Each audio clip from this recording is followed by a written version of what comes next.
Hello students, welcome again.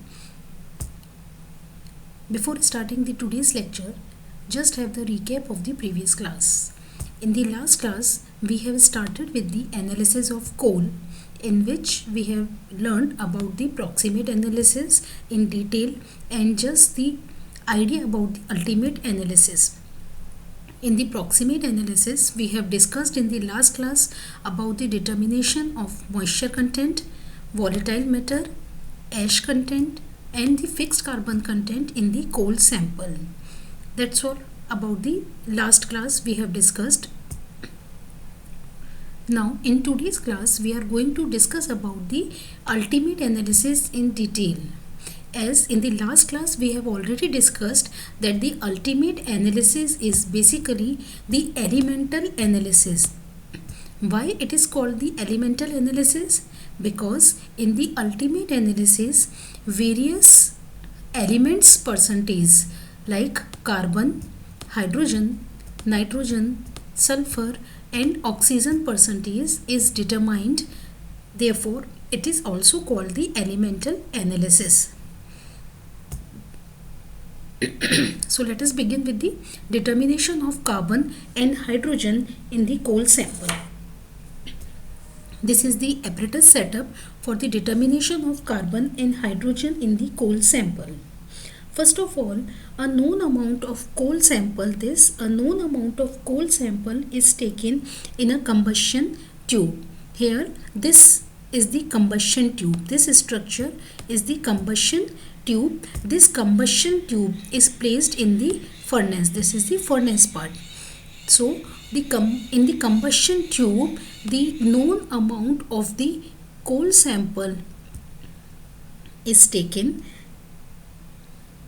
and oxygen is supplied to start the combustion from this input.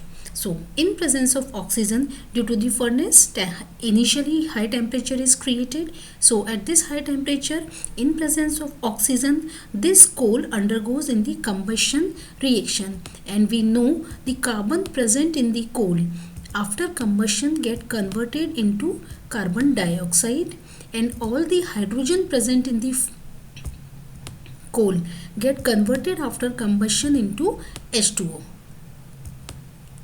So, when this coal undergoes combustion, large amount of heat energy plus carbon dioxide and H2O liberated. Here is the copper oxide plate is placed. This copper oxide actually filter the gases. All the sulfur particles or the sulfur oxide particles which may present as a combustion product remains here only, and only the carbon dioxide and H2O passes through this copper oxide plate, filter plate. This. So through this only H2O and CO2 is passed. After this combustion tube, two U-tubes are absorbing bulbs, which we can say these absorbing bulbs are placed, one and the second absorbing bulb. In the first absorbing bulb, anhydrous calcium chloride is filled, while in the second absorbing bulb, KOH solution is filled. Clear? So this is the apparatus setup. I am again repeating the apparatus setup. There is the combustion tube. This combustion tube is placed in the furnace. In the combustion tube, the known amount of coal sample is placed in the porcelain dish or the porcelain boat, and combustion tube having the one opening for the oxygen inlet which is required to start the combustion process.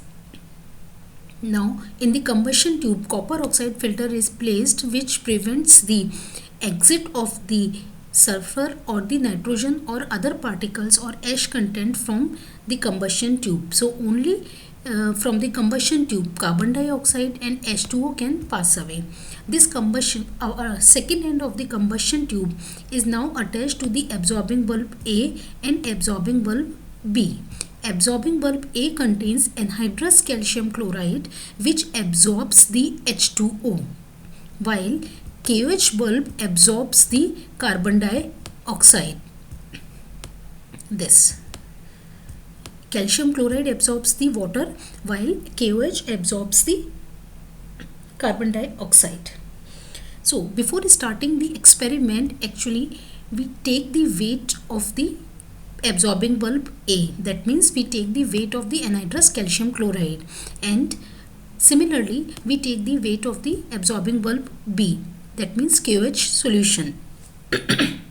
And after the experiment we will also take the weight of both of these, since calcium chloride absorbs H2O. So after absorbing the water molecules, the weight of calcium chloride increases. So we can note down the increased amount of weight. Similarly, after absorbing the carbon dioxide, the weight of absorbing bulb B also increases, which we will note. So this is about the procedure part. Again, I am repeating. The known amount of coal sample is taken in the porcelain pot in the combustion tube. This is the combustion tube. Now the oxygen gas is supplied to start the combustion reaction of the coal sample. All the carbon present in the coal sample during combustion converted into carbon dioxide. Similarly, all the hydrogen present in the coal sample during combustion converted into the H2O.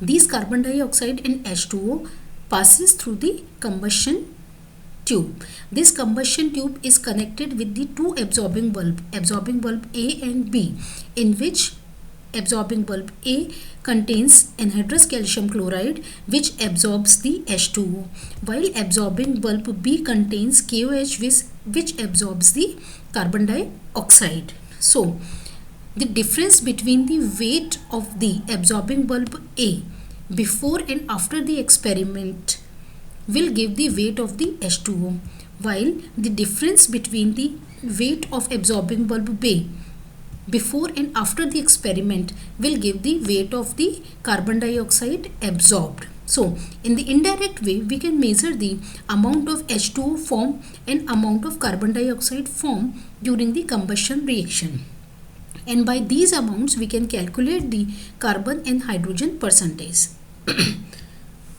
So this is the simple combustion reaction in which carbon in presence of oxygen get converted into carbon dioxide. This carbon dioxide is absorbed by KOH, and KOH is get converted by in the K2CO3 by absorbing the carbon dioxide. So the weight of the KOH bulb increases due to the absorption of this carbon dioxide.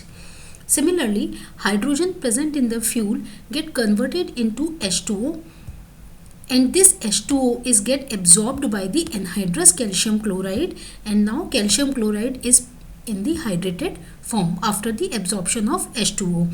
So the increase in the weight of KOH bulb will give the amount of CO2 produced, while increase in the calcium chloride bulb will give the amount of H2O produced during the combustion process.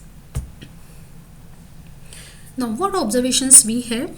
First of all, increase in the weight of KOH. Suppose this increase is the A gram. So what is the A gram? It is the amount of carbon dioxide formed. Second is the increase in the weight of anhydrous calcium chloride. Suppose B gram. So what is the B gram? Here B gram is the amount of H2O formed. So increase in the weight of KOH is the amount of carbon dioxide formed, which we suppose here A grams. Increase in the weight of anhydrous calcium chloride is the amount of H2O formed, which we suppose here B grams. And suppose we have taken the coal sample X grams. So the total weight of the coal sample is X gram, carbon dioxide form is A gram, H2O formed is B gram. So look at the equation here.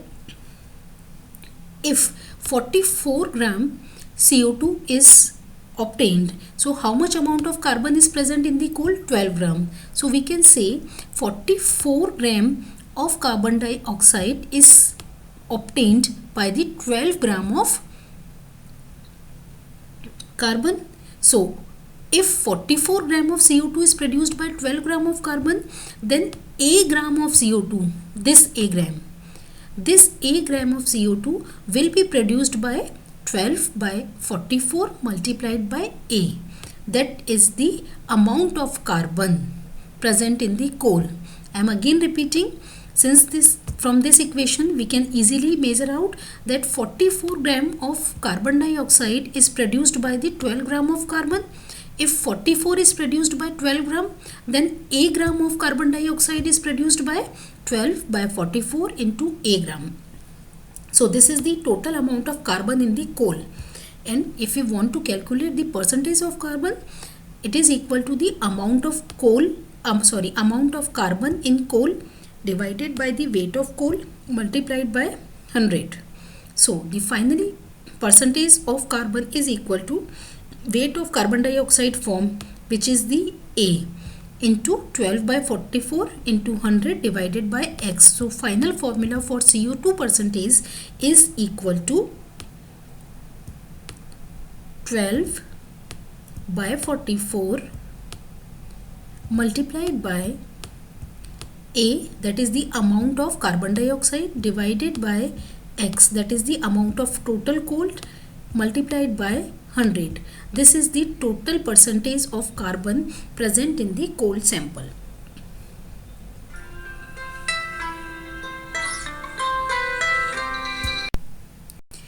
And for the percentage of the hydrogen, from the equation we can easily see that the 18 gram of H2O is produced by the 2 gram of hydrogen. So if 18 gram of H2O is produced by 2 gram of hydrogen, then B gram of H2O will be produced by 2 by 18 into B amount of hydrogen. Why we put this here? Because 18 gram of H2O is produced by 2 gram of hydrogen. If 18 gram is produced by the 2 gram of hydrogen, then B gram of H2O will be produced by the 2 by 18 into B. 2 by 18 into B gram. So this is the amount of hydrogen in the coal sample. Percentage of hydrogen is equal to amount of hydrogen in coal divided by the total weight of coal sample into 100. So the final amount of the hydrogen percentage will be weight of H2O formed, that is B multiplied by 2 by 18 divided by the total weight of the coal sample, that is the X gram, multiplied by 100. So this is the total percentage of hydrogen in the coal sample. I hope it is clear to all of you now. Now, second is the determination of the sulfur percentage in the coal sample. For determination of the sulfur percentage in the coal sample, a known amount of the coal sample is taken in the combustion tube with concentrated HNO3. And this combustion tube is now placed in the furnace at about 5 hours at 300 degrees centigrade temperature. On heating, the carbon and hydrogen oxidizes into carbon dioxide and H2O, and sulfur converted into H2SO4. The tube is finally broken and contents are transferred into the beaker. Now, barium chloride solution is added dropwise to the H2SO4 get precipitated. With reaction of the barium chloride, the H2SO4 formed will converted into the barium sulfate. So now focus on the reaction here. Total sulfur present in the coal get converted into H2SO4. The equivalent amount of H2SO4 formed will react with the barium chloride, which then converted into equivalent amount of the barium sulfate. So indirectly, the total weight of barium sulfate give the amount of sulfur present in the coal sample. So filter the precipitate of barium sulfate and then take the weight of the precipitate after its drying. So from the weight of barium sulfate, how can we calculate the percentage of the sulfur? Weight of the coal sample, suppose X grams. weight of the barium sulfate precipitate form, suppose A gram. So from the molecular weight of barium sulfate, we know that the 233 gram of barium sulfate contains 32 gram of the sulfur. Therefore, a gram of barium sulfate must contain 32 divided by 233 into A. So this is the total amount of sulfur in the coal sample. This is the amount of sulfur. So percentage will be determined by the amount of sulfur by weight of coal into 100. So 32 by 233 into A by X into 100. This is the amount of sulfur in the coal sample. So it is very easy to determine the sulfur. First of all, take a combustion tube and take the known amount of coal sample in that combustion tube. Then add concentrated HNO3 and put the combustion tube in the furnace for 5 hours at 300 degrees centigrade. At such a high temperature, sulfur get converted into equivalent amount of H2SO4, which then reacts with the barium chloride and converted into the equivalent amount of barium sulfate. The weight of the barium sulfate, suppose A gram. So the finally sulfur percentage will be the 32 by 233 into A by X into 100. This is the total percentage of sulfur in the coal sample. Now, determination of the nitrogen percentage in the coal sample. The nitrogen percentage in the coal sample is determined by the Zeldal's method. This is the Zeldal's apparatus or the setup, in which this is the Zeldal's flask.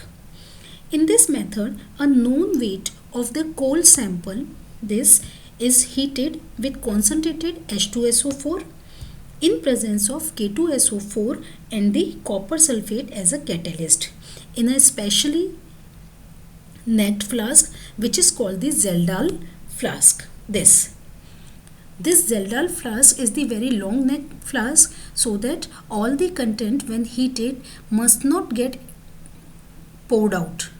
That's why we use here the Zeldal flask. When we heated the coal sample with H2SO4 in presence of catalyst, all the nitrogen present in the coal sample get converted into the equivalent amount of ammonium sulfate. Why it converted into equivalent amount of ammonium sulfate? Because it reacted with the H2SO4 which we added. So in the Zeldal flask now ammonium sulfate is formed. When the solution of the Zeldal flask becomes clear, then this is transferred to the round bottom flask. This ammonium sulfate is then transferred to the round bottom flask and heated with NaOH. Heated with the NaOH. When this ammonium sulfate is heated with the NaOH, the ammonium sulfate get converted into ammonia and the ammonia gas is liberated.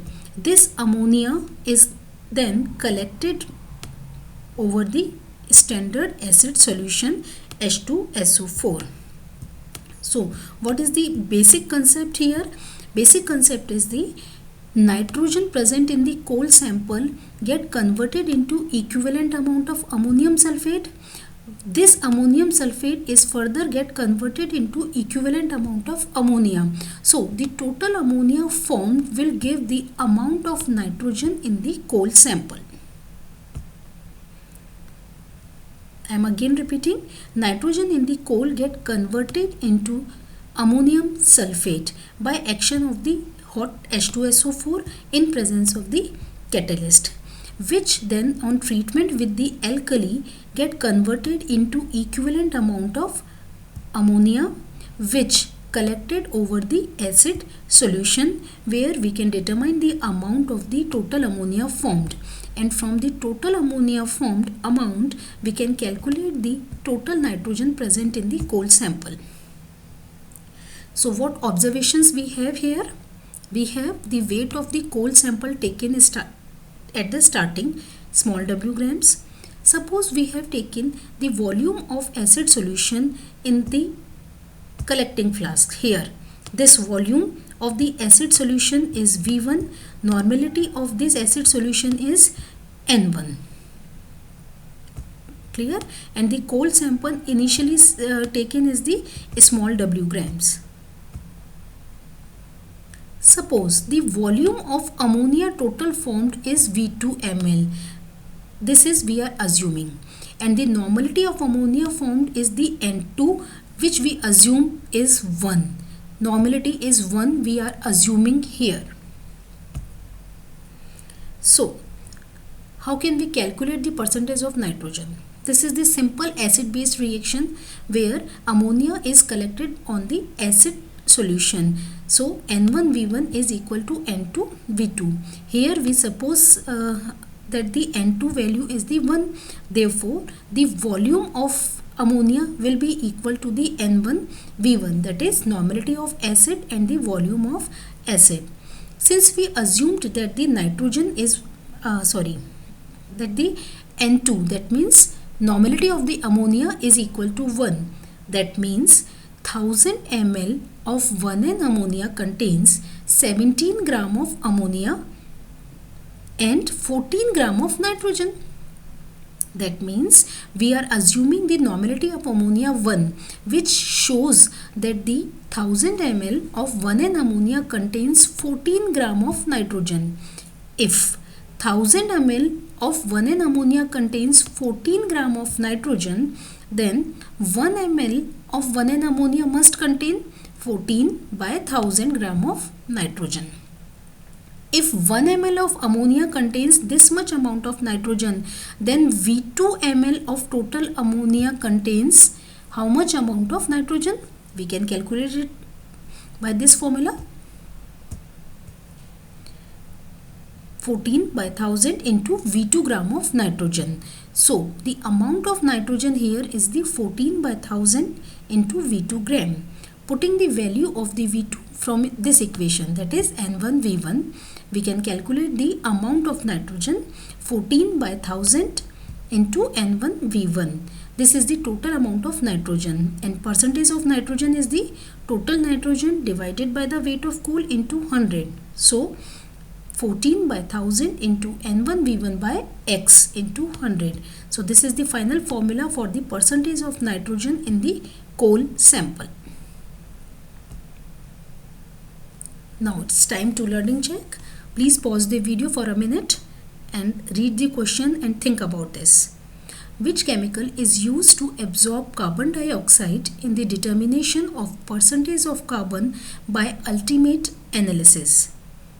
Anhydrous calcium chloride, KOH, K2CO3 or calcium oxide?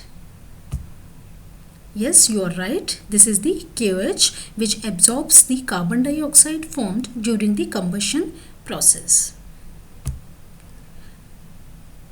So, what we have learned today? Today we have discussed about the ultimate analysis, in which determination of carbon,